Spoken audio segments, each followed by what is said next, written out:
A court in South Korea rules that it's actually a crime to insult virtual idols. A Holocaust survivor was beaten to death by a 95-year-old wielding a wheelchair, and a man was arrested after urinating on spectators during a Demon Slayer film screening. These are the weird stories on Weird AF News. They're all recorded in a closet by a comedian in Southern California.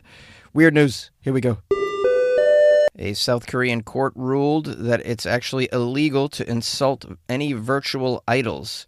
A virtual idol group has just won a civil case against a commenter in South Korea. This commenter depreciated their looks online, apparently. In one of the first such cases related to the rights of celebrities exclusively using digitally created images to represent themselves. Ooh, let's have fun and listen to Jonesy attempt to pronounce the court in South Korea. It's the Goyang branch of the Uijeongbu District Court in Gyeonggi Province. I think that was quality. They recently ruled in favor of 5 members of a virtual idol group. What the heck is a virtual idol group? I should just probably figure that out, right? They have virtual K-pop groups. I guess they use avatars to represent their 5 members. Are they really singing behind the avatars, dude? It's like real people behind the avatars. And now it's illegal to insult the avatar, which really isn't the person. It's just a representation of the person, the singer. Wow, like what kind of timeline are we living in right now? This just seems... Someone ought to blow this up is what I'm saying.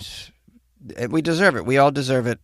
Let's get more details about this dastardly deed that went down. Ooh, insulting a digital image. They accused the defendant of harming their reputation in the form of an insult and requested compensation of 6.5 million won per person. $4,700 that comes down to. While the defendant's derogatory comment posted on X in July targeted the virtual avatars representing the group members, the court recognized the real persons behind these digital characters and upheld their claims for damages. So let's break this down. If you insult a digital fictional character in South Korea, the person that does the voiceover can sue you for emotional damages. Wow, imagine that you could do this in the U.S. If so, many of us would have been sued for all that crap we said about Jar Jar Binks. I mean, we roasted Jar Jar Binks, didn't we? This whole thing is very strange. You know what's also really weird?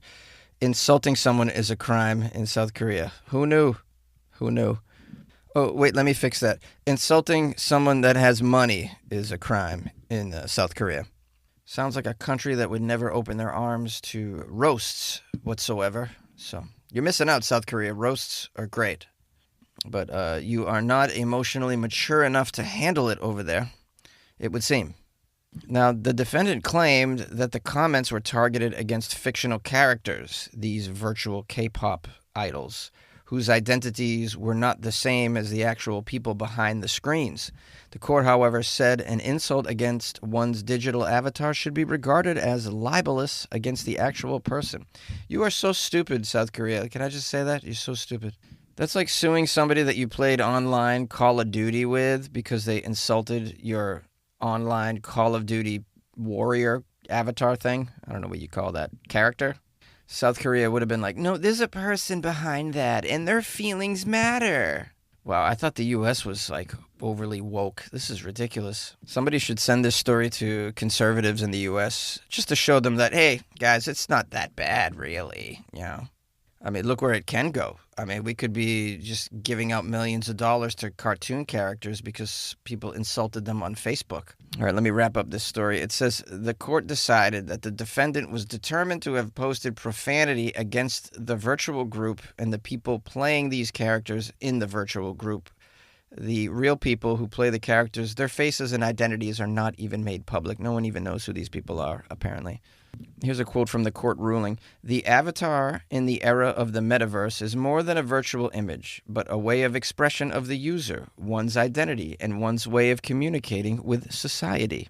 They added that the defendant should compensate for the pain caused by one's expression of discontent. Wow. Enjoy your freedom, guys, because some places you can't even say that a band sucks without having to pay damages in a court of law.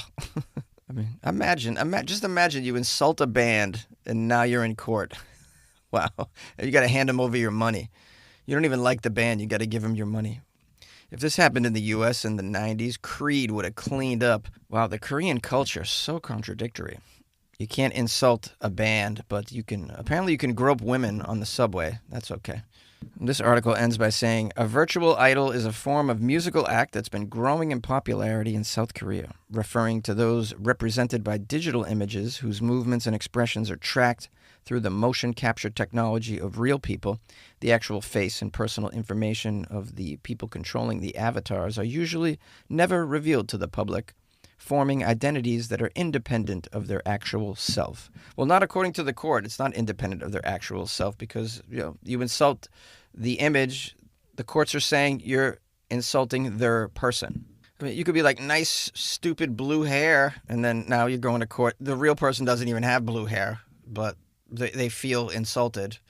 This is all so crazy and just another step towards technological dystopia. A Holocaust survivor was beaten to death in a nursing home by a patient with dementia in a wheelchair. What a sad story. I'm so sorry to bring this in, but it's really weird. Have you ever heard of somebody being beat to death by a wheelchair? I never have, so it's a very unique position to find oneself in.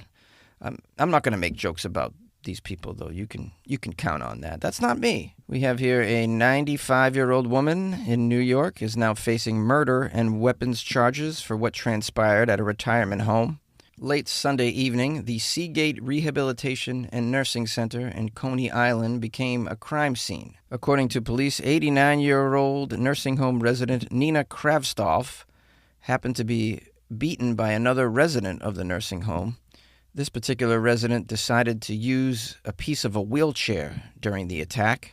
A piece of a wheelchair. Does that count as vehicular homicide? Let's keep reading and find out. I'm not sure what the legal terms for this are. Police say this all took place after an argument between Nina and a 95-year-old resident of the facility who has dementia. These two residents apparently got in an argument outside of the facility, and then the attack happened steps away from the beach inside the nursing center. There's a beach inside the nursing center? That's phenomenal. How do I get inside this nursing center? I mean, how does one get committed to this place? Do I have to act like I got the big D? The big D? The dementia? Big D. I call it the big D. It's no bueno. I have somebody in my life going through that right now. And, it's difficult to witness. It really, really is. It's more like forgetting names and conversations that you just had, though. Nothing like this with the, pummeling someone with a wheelchair of mass destruction. Which, when you break it down, pretty impressive for a 95-year-old to break a piece of a wheelchair off and then beat someone with it. I don't approve, but it's just impressive. I think they call that big D strength, the big dementia strength. It's very similar to Down syndrome strength. They have a special kind of strength, and it's very surprising to say the least. Now, according to witnesses, the elderly victim was struck repeatedly over the head with this piece of the wheelchair by the other resident that they're not naming for whatever reason. Medics arrived and took poor Nina to a Lutheran hospital where she later passed away from her injuries. Very, very sad. And so, unexpected. Nina has survived Nazis and the Holocaust only to be beaten by a forgetful old fart with a wheelchair piece. Something that her family doubtless had on their end-of-life bingo card for Nina. Now, you're probably wondering what's going to happen to the 95-year-old. Well, the suspect is not currently facing any charges because of her cognitive condition. Wow, it's a woman that did this. 95-year-old woman with dementia. The strength of dementia, I've alluded to it earlier. Scientists have studied this. They think what happens is the individual forgot that they're not strong, and then they just slip into beast mode, and people get hurt. People get hurt. You got to be careful around the big D. When did making plans get this complicated? It's time to streamline with WhatsApp, the secure messaging app that brings the whole group together. Use polls to settle dinner plans. Send event invites and pin messages so no one forgets Mom's 60th. And never miss a meme or milestone. All protected with end-to-end encryption. It's time for WhatsApp. Message privately with everyone. Learn more at whatsapp.com. A man was arrested after urinating on spectators during a movie screening. When you go to a movie theater, you expect a good time, don't you? Maybe grab some popcorn, a soda. I like Dr. Pepper.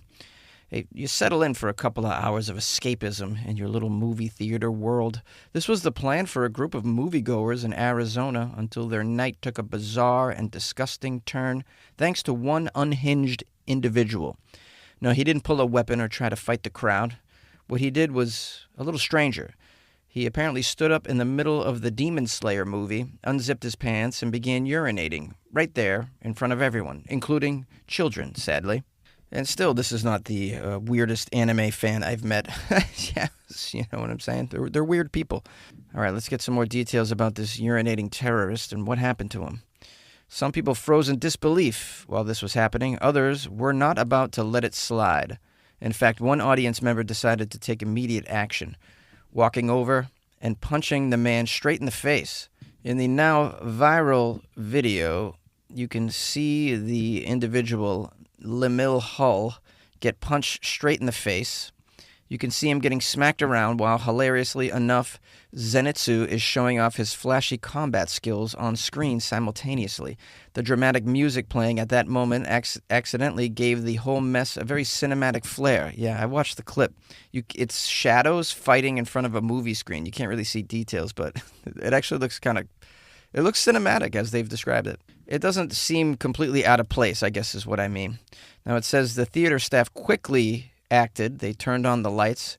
The Arizona man who threw the punches backed away, while Hull, the individual who urinated, slumped motionless in his seat. A cluster of moviegoers could be seen hanging back, watching the scene unfold like they couldn't decide whether to laugh or be horrified by the whole incident. No, I mean, they should be excited for it. I mean, it's very entertaining. It's just like you've heard of 3D movie theater experiences. This is the 4D version where the actual fighting is happening in the aisles. Okay, so the movie theater ordered everybody out of the theater, as you can imagine.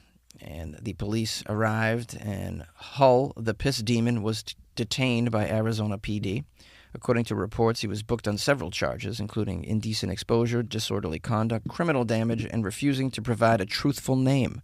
Good job, stupid. Now you're going to be on a register. Have fun with that. Play stupid games. You know what happens. Win stupid prizes. Now, the article goes on to say how AMC, the movie theater, handled the disruption pretty professionally. The patrons were all refunded, offered the chance to continue watching Demon Slayer in a different theater, and even given free snacks to make up for this shocking ordeal. Still, the entire situation left a bad taste in people's mouths, figuratively and, unfortunately for them, some anyways, almost literally. Does that mean the pee went into some people's mouths? That's disgusting. Who wrote this? This is gross. Now, the most peculiar part of the whole story is that the city this took place in, Surprise, Arizona. So fitting. The tourist board should use this to their advantage. Come to Surprise. You never know what's going to happen. Ever been urinated on in a movie theater? Surprise! This episode is brought to you by Jack Daniels. Jack Daniels and music are made for each other. They share a rhythm in the craft of making something timeless, while being a part of legendary nights. From backyard jams to sold-out arenas, there's a song in every toast. Please drink responsibly. Responsibility.org. Jack Daniels and Old No. 7 are registered trademarks. Tennessee whiskey, 40% alcohol by volume. Jack Daniel Distillery, Lynchburg, Tennessee.